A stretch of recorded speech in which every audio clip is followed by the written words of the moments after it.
We want to welcome you to our ASV support video.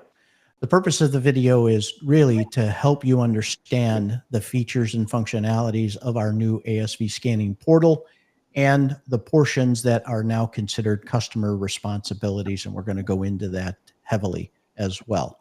So without further ado, I'd like to go ahead and ask Sean to share his screen. And we're going to go feature by feature of the new ASV scanning portal, and we'll be publishing out for our customers to have this as a support video.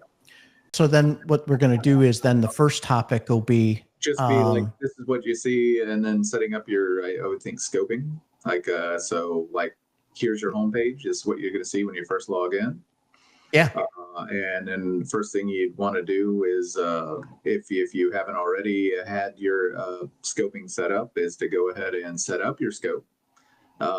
We can do this for you as well. It's up to you, but it's better if the customer does it, because there's going to be some questions, and if there's anything discovered during that initial discovery scan, when you run the Asset Wizard for the first time, then it's going to want you to either say that these things are also in scope or they're not out of scope. So if you're setting it up as the client, you have a better idea of what should be in scope and what shouldn't be right off the bat. So if anything's found, you'll be able to address that as it's needed. So Sean, what's the advantage of using the Asset Wizard versus, I mean, there's always more than one way to perform a function in the portal. What's the benefit of using the Asset Wizard? The Asset Wizard, I guess the benefit of it is that it's going to run a discovery scan based on the assets that you place into it initially. And then, like I said, if anything is detected during that time, other than what you put in, if it's doing a web crawling and found a new URL, or it found a new path, or it found a new IP during that scan, once it's complete, it's going to ask you, are these also in scope? Yes or no, and then you're going to be able to set up the scope. There's another way we're going to show you here in a little bit that you can go in and just say, oh, I have a new URL, I have a new DNS host, I have a new IP address that needs to be added, where you can just go in and add those things. But it's not going to run a discovery during that initial setup, though, when you're just going and add those things in. Great. What about, so what if I have additional IP addresses or DNS hosts or virtual hosts to add? How would I do that? Well, we'll get into that a little bit later, but as far as what that looks like when you're doing a virtual host.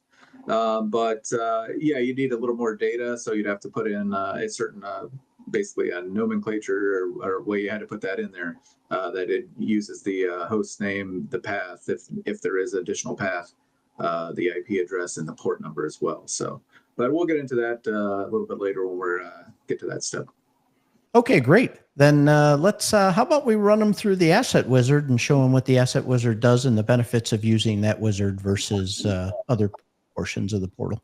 All right. So yeah, basically once you're in your portal here, you would just click on the Asset Wizard button. Gives you little details here. You can click next. If you have existing IPs, it will show them here. So if you've already run the Asset Wizard or you've already had IPs added, they'll show up in the existing IP space. If you want to add new IPs here, you would just click the Add IP button. It'll give you some examples of ways you can put those in there. If you don't have anything there for IPs, you can just click the Next button. This will give you the Add Domains path here, or option. It'll show you domains and ports and paths if you've already set those up, just like the previous screen with the IP addresses. But if you have new domains that you want to add, you just click the Add Domain button here, and then as the IPs do, it gives you an example of ways you can put that data in there. So you can put in, obviously, your domain with a port number, or you can just put in the domain itself. Subdomains, you can also put in paths. This is another way to do it. So, such as that. But we're going to put in scanme.nmap.org, which is a public site that anybody can use to test their scanning on. We're going to set that up here and click Next. You're going to come up to this question. It's going to ask you if you're using a load balancer or not. And you just answer yes or no. If you're not sure at this step, you may want to pause and ask your internal IT team to validate, how your URL or your hosts are being set up. But we're going to just say no for this particular example. And then you're just going to come in here and confirm scan can be performed without interference. Basically, it's telling you the IP addresses and subnets that Qualys, the scanners, use, so that you can go in and whitelist these on your security tools, or also add them to, if you're running a CloudFront or some similar type cloud environment, you can go and add them into an allow list for your environment, so that nothing will interfere with the scanning of your environment when the scan kicks off. And Sean, if there's interference with a PCI ASV scan, what's the result of that? What's the consequence of that? That would result, if it's detected by the scanner, it's going to result in a failure of the scan or non-compliance. So then we'd have to work to figure out what that is that's causing that interference, so that we can get a clean scan going there. So if something interferes, that's an automatic failure. So it's important to, in the event where you have a web application firewall, or you have a traditional firewall that's in the middle of those scans, it's important then to ensure that there's an allow list, that Qualys or those scanner IPs are in your allow list, so that the scanning can be performed uninterrupted. That's correct. Okay. And then, yeah, we've got everything. Once you've done all this, you just would click the finish button, and then that's going to go out and add those assets and run a discovery scan. So. And when you say discovery scan, what is the purpose of that? What's it doing, Sean?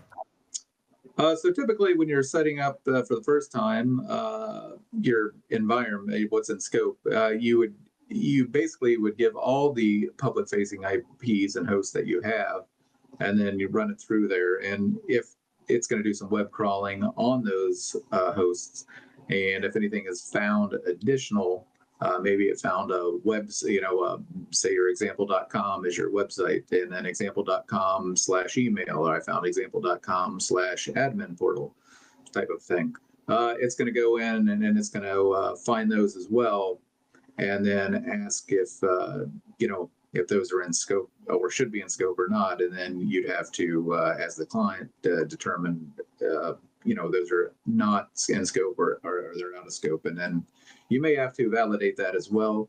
If something looks like it was probably in scope and you say, well, it's out of scope, then you would have to show how there's this delineation there, what separates it, what puts it out of scope. So at the end of the day, though, yeah, that's the whole purpose of it, is to find those other items that may be out there that maybe you're not aware of, or you just, somebody had set up and you just don't know about. So. And correct me if I'm wrong, that is part of the customer responsibilities to confirm scope at the beginning. Yes, that is correct. The customer is the one that ultimately determines the scope. So even if evidence can't be produced to show that it is separate, at the end of the day, if the client says that it's out of scope, then it's determined to be out of scope. Now, there's a caveat with that, in that should something ever happen in the future, and let's say your PCI environment was compromised and it was shown to be that compromised by that host or IP that you said was out of scope, you would be liable, the client would be liable for any damages done there, because they are the ones that determine that scope. Got it. Fantastic. Did we want to show them, our audience here, how to add IP addresses or DNS hosts or virtual hosts outside of the Asset Wizard? Absolutely, yeah, that's an important part, because you might set up new sites later. You might have something you found that you didn't know was in scope, and you want to add it in later. You'd come over here to the Account tab, and you've got three options here of how you can add those assets. You have IPs, virtual hosts, and then DNS hosts. So for IP assets, you would click on it here, and then once here, if you had any already, it would show up in this screen here, if in the main field. But if you want to add IPs, you would just go in here, click the Add IP button, type in any IP addresses you want to add in, and then just click the Add. And then it gives you the example ranges and how you can put those in there, just like in the Asset Wizard. And then the same for the DNS hosts and the virtual hosts? Yeah, so for DNS hosts, similar. You would come over here. If you already had some DNS hosts, they'd be listed here. If you wanted to add a new DNS host, you could go in here and then add DNS hosts in the field here, and then just click the Add. And then you could also go into virtual hosts. And again, now this one we do have a virtual host, and that we have scanned the one we just put in the Asset Wizard earlier in the demo. And it did find the IP address for it and added it as a virtual host here. So it has its IP listed as well. But if you wanted to add an additional virtual hosts, same thing, click on the Add button. It gives you, it's a little bit different here than DNS hosts, and that it's also required that you put in the port and IP address into the virtual host field when you're putting it in there. And it also, if there's a path, then you would do basically just do the main host port IP and then path. And it should be noted too that this is the only way you can add. If you do have a path that you want to put in scope, like you have a URL with a path, then you also, you have to put it in a virtual host. You cannot put that on a DNS host. It won't allow it. So you have to put that into the path. So even if you just wanted to say example.com/payment, you can't just go into DNS host and put that in like that. You'd have to come in here. You have to figure out what port it's using, the IP, public IP address for it, and then put it into here in this format. And then okay, well that's important. Otherwise, that you'll get a failure, right? That is correct. Give you an error message, and then also if you want to ever remove anything from virtual hosts, there's the delete button right here. Or you just go click on that, and the same thing holds for this. There would be a button here underneath that if we add a DNS host. But as for IP addresses, it's slightly different in that if you had IP addresses listed here, you would come over here and click on the Remove IPs button, and then you would come in and put in the IPs you want to remove from scope. Right. From here, and Excellent. That's a little bit different. And then you would come over here, add any IPs that you want to add. All right, and then with a virtual host, if you're adding virtual hosts in order to scan them, you have to also put in the IP address on the IP asset field, which is an important step you have to take care of here. So whatever your IPs are, you would you can copy and paste them. You can have them separate, but go to your IP assets at that point. You'd want to add them in as an IP here. Adding that in, hit add. Should almost add immediately. It's in there now. And at that point, now you're ready to scan. Great. And then to do that, you go in here to network, go into new scan, and then you can title it whatever fits best for you if you're going to be running your own scan or setting up a scan for yourself. If you're just going to run a scan, I just want to know what's in my environment, however you want to name it. But you can say like, Q1 2025, because every 3 months, as you know, you have to do a ASV scan to be PCI compliant. In order to be PCI compliant. So let's say we're going to go in and say quarter 2025. We'll say actually Q1. And we're going to scan by IP, because if you have a virtual host, even though you put that virtual host field is there, you have to go in and you scan it by IP addresses. How you scan your virtual host, and then whatever virtual host you have set up will be scanned when that IP is scanned. So if you have paths, if you have subdomain, all that's going to be done by putting in the IP addresses. And you have two options there. You can put in all the IPs that you have in your environment if you want to do that, or you can go to select IPs. And then if you hit that button there, it will show you, we only have the one at the moment for our example, but if you had multiple here, you could select which ones you actually want to scan and then hit the add button here. And then that will add those to the scan. But since we all only have one IP, we're just going to hit all IPs here.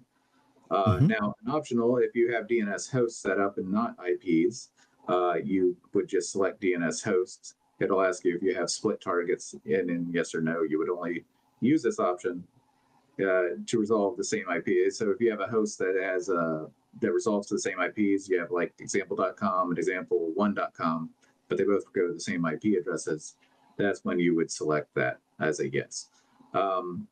But otherwise, you would select again, you have the option to scan all your DNS, but if you want to specify specifically which ones you want to scan, you could just go select DNS, and then we don't have any set up, so it's not show you that there. But if you did, you could go in and then select which ones you want to scan. And say maybe you just you ran a scan the other day and you had one host that was a problem that had some vulnerabilities on it. And you think you remediate them. I don't want to scan all my whole environment again. I just want to scan that particular host. You would just go in and select that host. And that way you don't have to scan everything in your environment.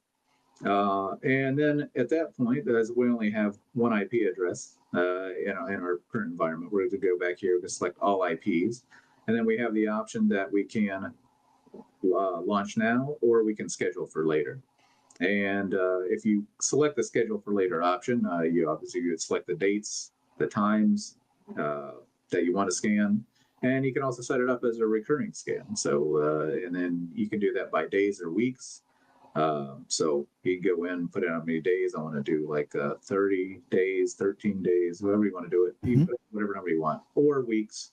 So you can select that. And then assuming everything was all right and you're ready to go, you would hit the OK button. One thing I do want to note, though, too, is we recommend just leaving this, if you're going to run your own scan, leaving this at medium. And basically what that is it's not going to overtax, theoretically, your web server. It's not going to push everything at once. I mean, you can certainly do a high bandwidth. I mean, if your site's capable of basically, there's no way you can slow down my site. You want to run it faster, you can select high. We just recommend leaving it on medium, though. And if you do ever run into an issue where maybe your web server is timing out, you're getting that when you're seeing your scan results, you may want to slow it down to the lowest bandwidth. Right. And that's going to have to be the least impactful on your web server. So that's also an option. So we have quarter 1, 2025. We're going to select all IPs, and we're going to hit launch now. And once we're ready, we're going to hit OK. And it's just going to tell you basically that the scan's running now. We can monitor the status under the scan results under network. You can go here and go to scan results, or you can click the button, or you can go to the compliance status. At this point in time, though, you're not going to see anything under compliance status because the scan's not done. So yeah, that's how we would launch a scan, and then we'll review results here in just a few minutes. Okay, now Sean's going to walk us through looking at some of the results since the scan has finished and has completed with the scope that was identified in the previous screen.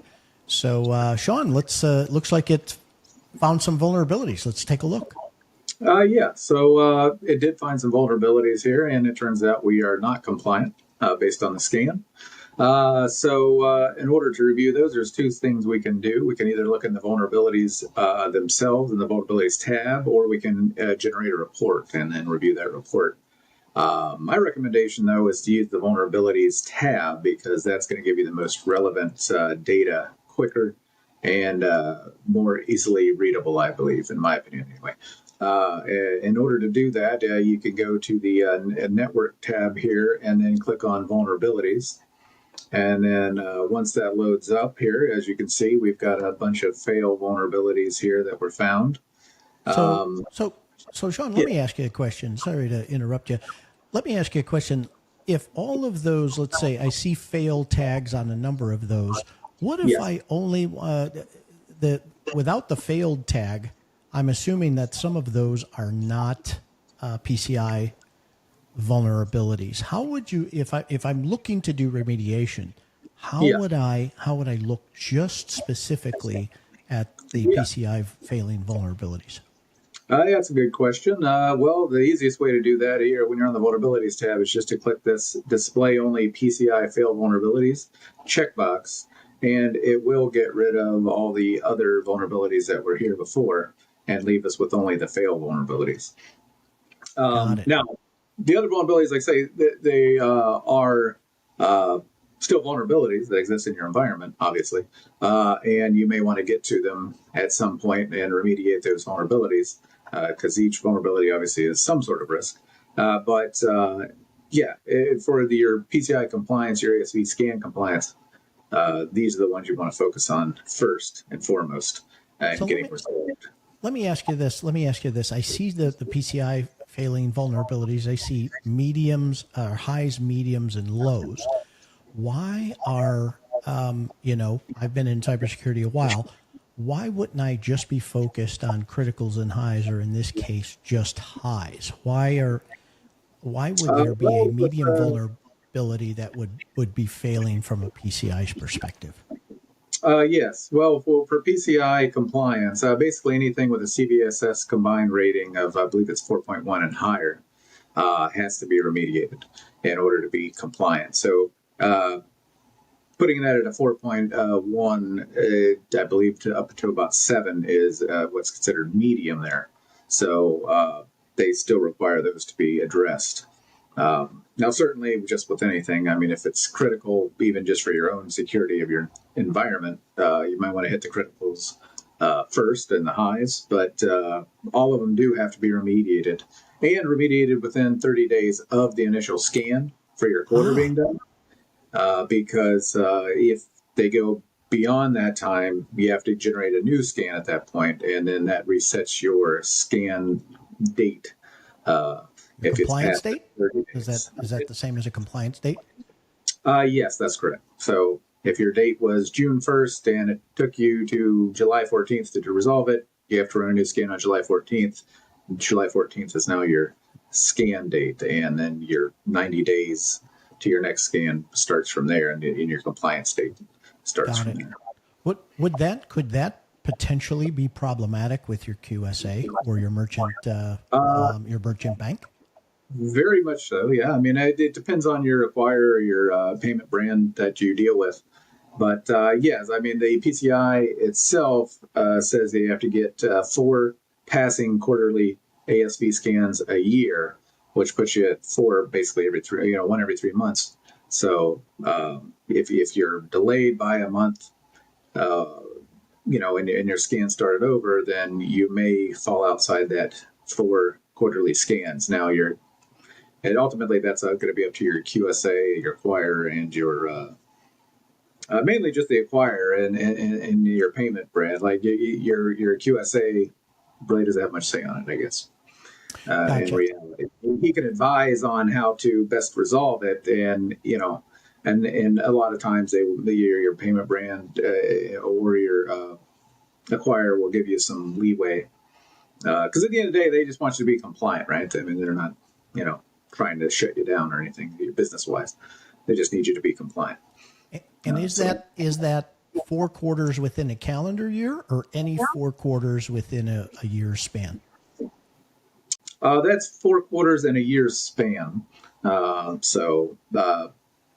least 4 of those quarters, you'd have to have passing scans for that time. Got it. And if this is your first year in scanning, is there any type of leeway or any type of consideration that the acquirer gives you according to the standard if it's your first year of scanning?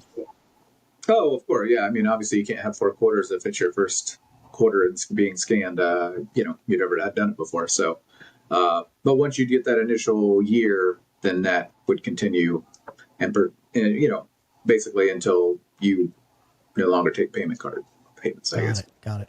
So Sean, let me ask you this. I see vulnerabilities here. We're talking a little bit about remediation and the types of remediation that we would need to do, maybe patching, maybe changing configuration settings, some type of remediation according to these vulnerabilities.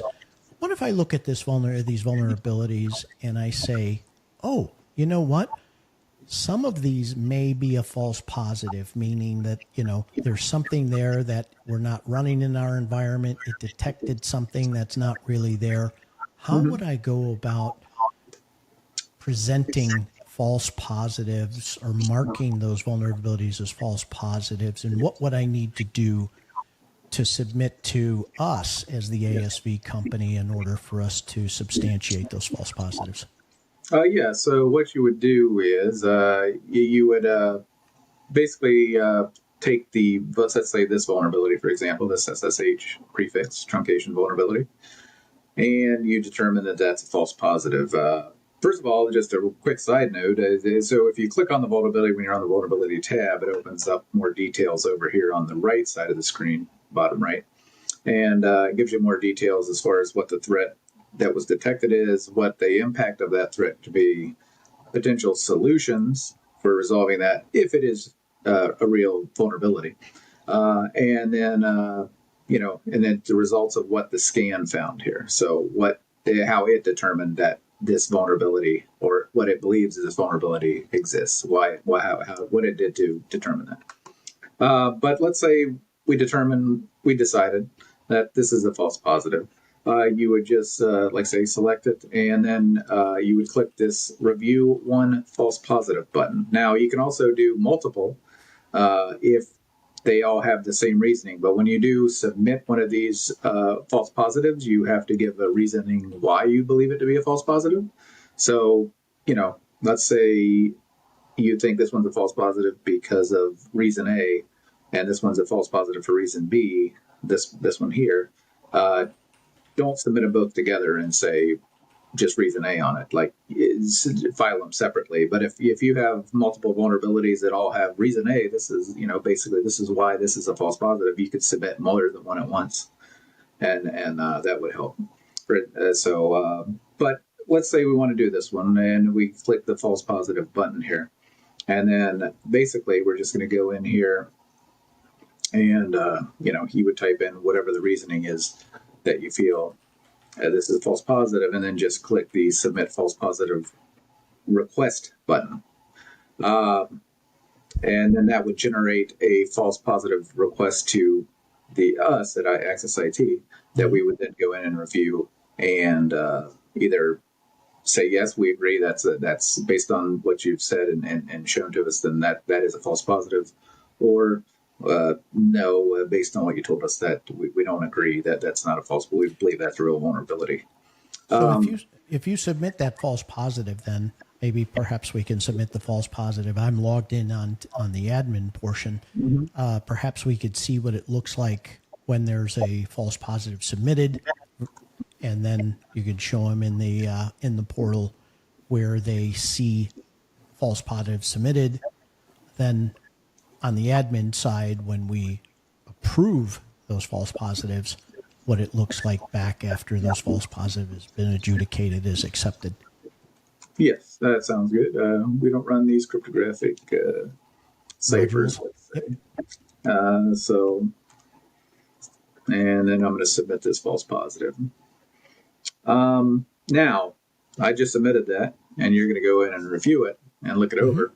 But in the meantime, though, for example, I had told my reasoning was we don't use those cryptographic ciphers. Well, you just telling us that, unfortunately, isn't enough evidence, let's say, to rule that out. So what you would also have to do is generate an email to us and basically submit screenshots from that server showing that your ciphers, let's say, in this particular example, and show us the cipher suites that are in use. And then in that screenshot, we would also need evidence, you'd have to have your timestamp as far as the time and date of that data that you were sending to us.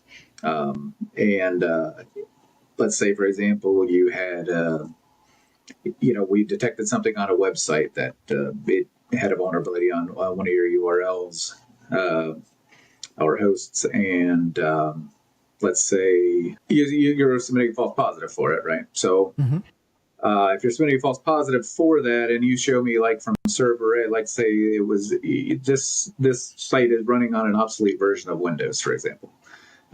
So when you go into and so you show me the server and show us like, oh no, I'm not running an obsolete version. I'm running this version of operating system. You have to show us the correlation between the two, because if I say I detected something on example.com and you're showing me here, see on server A, we're not running an old OS, but how do I know that server A has any connection to example.com?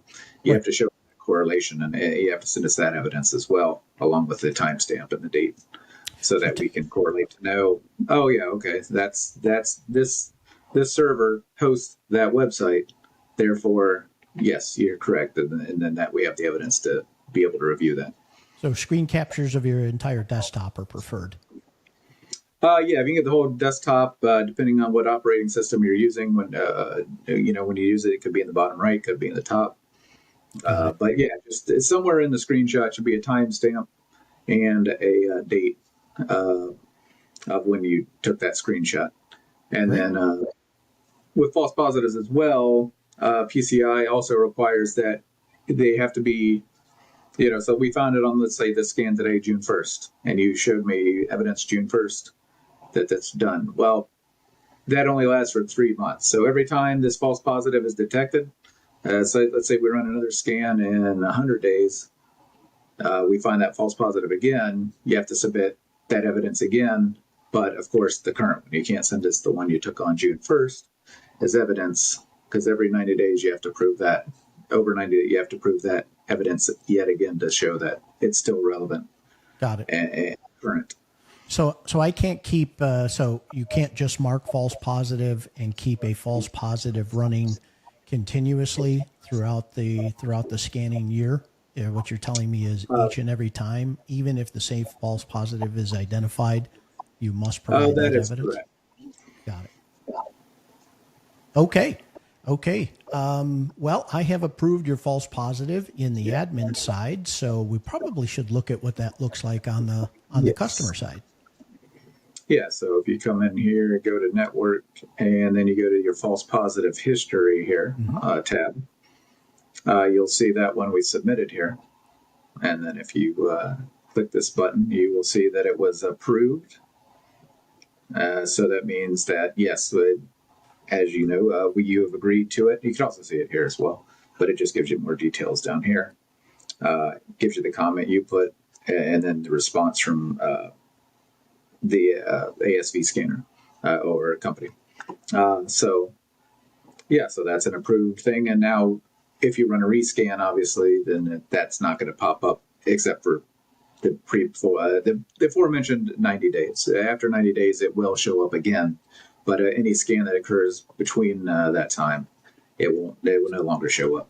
So between your initial scan and the 90 days, if you rescan, those false positives will not show up, especially if you're trying to achieve PCI compliance and get a clean attestation of compliance. That is correct. Got it. Okay, so that's false. So that's false positives, and how to do that. Did you have any others? So like I mentioned earlier at the beginning of this remediation, vulnerabilities thing. So when your scan's done, you can also generate a scan report if you go to scan results here, and then under network, and then just click the download button. It'll download the full report for you to review if you want to do it in that format as well. But again, if there's any false positives or things of that nature, you still have to come into the portal, go back to the vulnerabilities, and submit those using the vulnerabilities button. But it's important to note too. So once you move through here and remediate these vulnerabilities, even if you just let's say you worked these top 4, they were real vulnerabilities you determined, and you worked to remediate them. And you just want to know, hey, did I actually take care of these? You can either initiate a new scan yourself, or you can contact us at Access IT, the ASV team, to go ahead and run a rescan for you as well. But just to validate you've taken care of it. You don't have to remediate every vulnerability before you run a rescan, right? And you can combine multiple scans into one passing scan. So as you remediate through, if it take you, 4 scans to remediate everything, at the end, you can just submit that as one passing scan, like all those scans, have been completed and are now compliant. Got it. If you want to initiate a new scan, you would just go to your you can go to your scan results tab here again and just click this rescan button, and then rescan.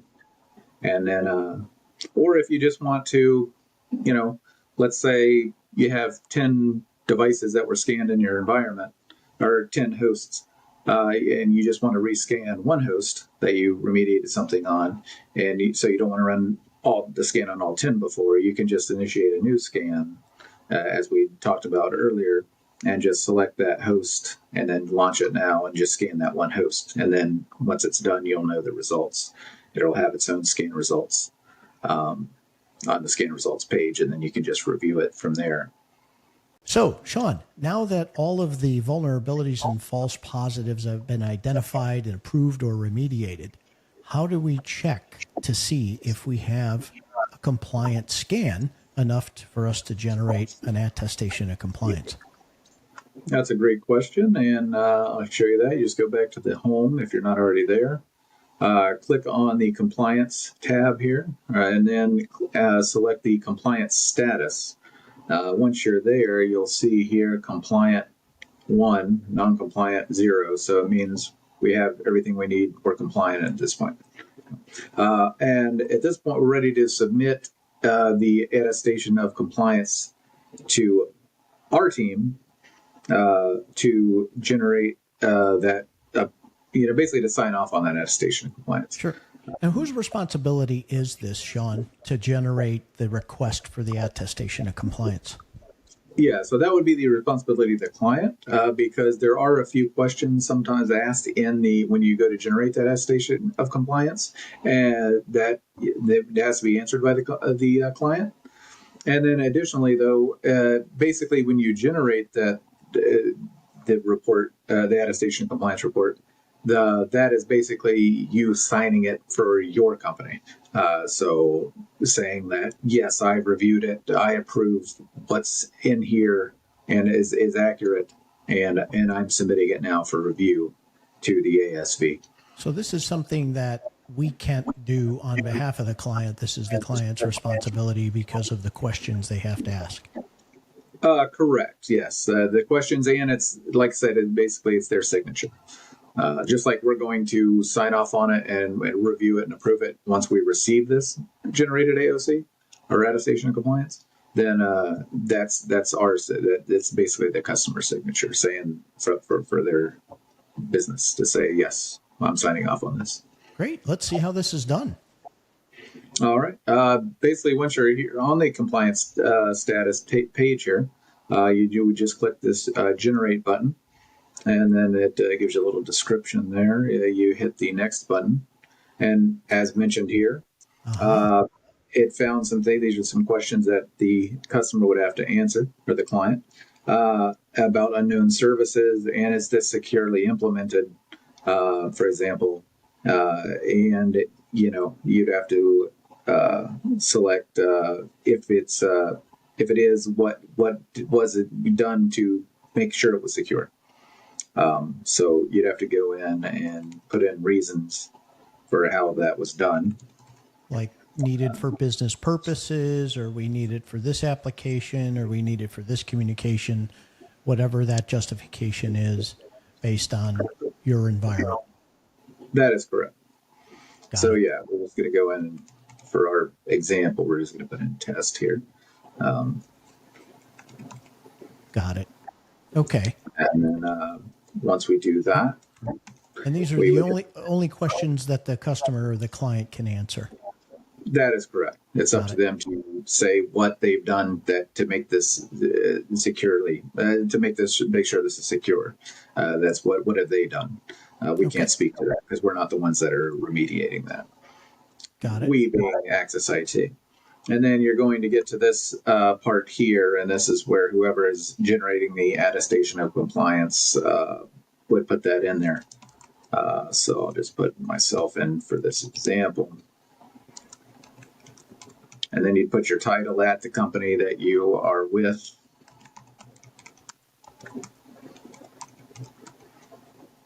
And then you can add active, non-active IPs if any appear in the section. When you're looking at the report, the scan results. So if you found any non-active IPs, you can list them in here. If you have none, which we had none that weren't active, so we can just click the next button. Now we would also then, in those non-active IPs, that may be information that we as the ASV company provides the client as what we found in their scanning range, but they may have considered out of scope. That is correct. That is correct as well.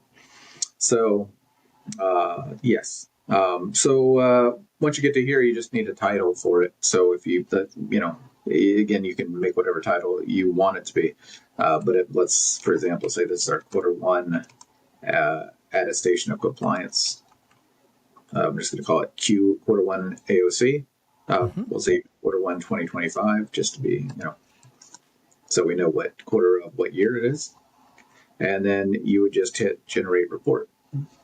Got it. And so then this goes where, Sean? This goes into our management portal, Access IT's ASV management portal. And then we would go in and review that. And then, if we agree to everything in it as well, we'll approve it. And then if we, have any questions or issues, we'll contact the customer to let them know.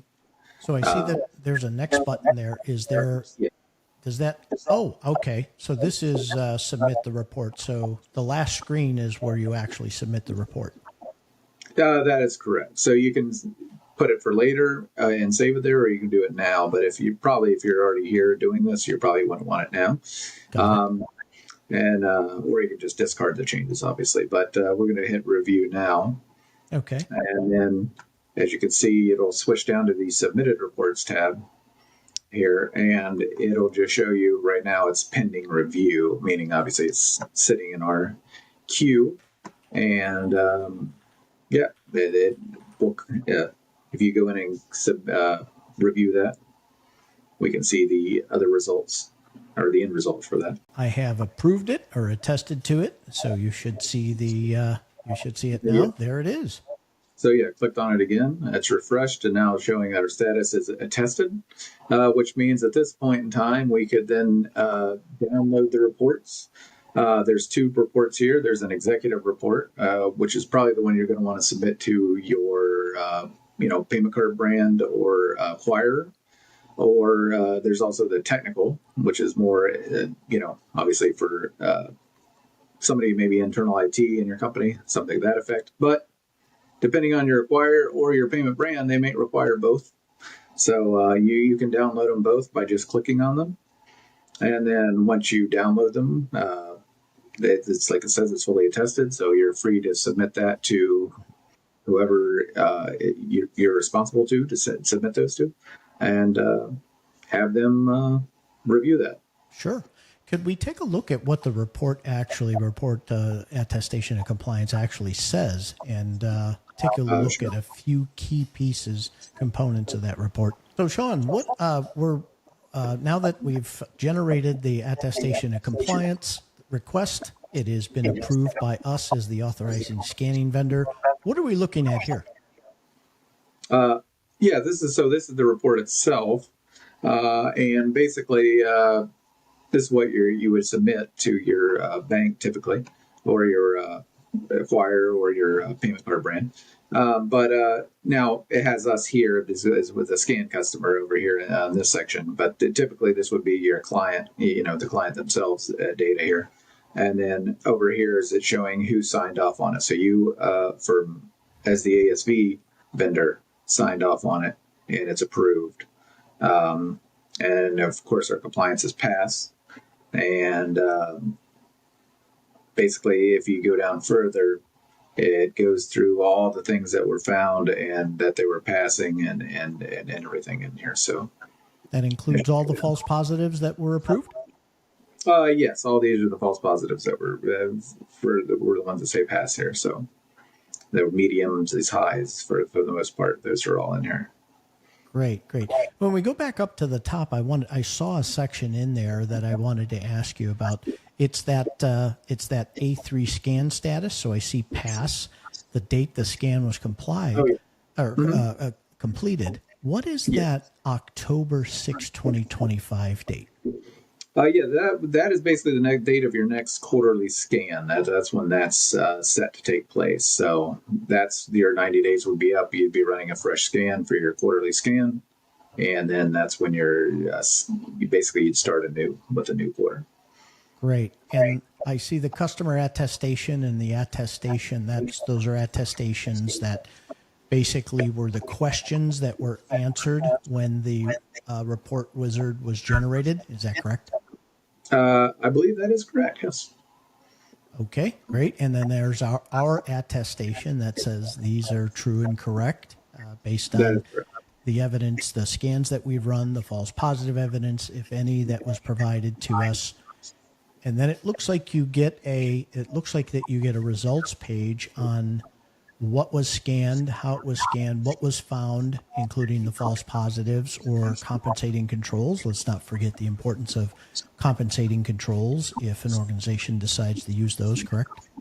That is correct, yes. You always have an option to use compensating controls if something can't be addressed at the time. But two things to keep in mind there for compensating controls is that one, compensating control can't be something that's already required for PCI. So you can't say, oh, you have like this insecure version of something, but then you can't put in a compensating control that I have antivirus software. Well, I have a compensating control, I have antivirus. Well, that's already a PCI requirement. That can't be a compensating control for something that's already required. So you'd have to have something that what you're doing that is going to limit the risk posed by that vulnerability. And then two, you'd have to review that compensating control as well, typically with your QSA or your ISA if you're doing your own internal assessments as a company. So you'd have to run it by them to make sure they agree with that as well, that it's acceptable in its current form. Got it. Sean, now that we've seen the full report, are there any other areas of the report, such as perhaps the special notes section, that clients would want to review for accuracy, completeness, and maybe areas for compliance with their merchant bank or acquirer? Yeah, of course. Down in part 3C is the special notes section, and it'll call out things that were found, and just to note to the customer, you can review those details. Might be some things that you can help to improve your security status and things you might want to look into. And as it lists in basically the final ones, you can also consult with us at Access IT, consult with your ASV if you have any questions about these special notes, or if you have any concerns or questions about anything that's listed in this section. Great. That looks like a full and complete attestation of compliance, Sean, and that was a really good overview of the capabilities and the feature sets of the new ASV portal that powered by Qualys that we're using here is Access IT. Mm-hmm. If you have any questions or comments or concerns, our contact information will immediately follow the conclusion of this broadcast. So any questions or concerns, please feel free to reach out to Sean or myself. We'll be glad to help you. We have a guaranteed 1 business day response to your emails and questions, but Sean and I are hard at work, so we strive very hard to meet that. If you need any type of help, either navigating the portal or you have PCI questions specifically around ASV scanning, Sean and I will be absolutely happy to help you. Sean, anything to add as we wrap up here? Just thanks for watching the video. Hopefully you got something out of it. You can go in and jump in. But if there's anything you ever want us to, jump in and help out with, like you stated before, just, reach out to us. We can always schedule scans for you. If you have questions about scoping or, vulnerabilities that are found, just reach out to us. Absolutely. And on behalf of the leadership and the company at Access IT Group, we want to thank you for watching this video. And please, comments, concerns, feedback on this video. If it was helpful, if we can make improvements, please include those as well. Thank you for watching. We'll see you soon. Thank you.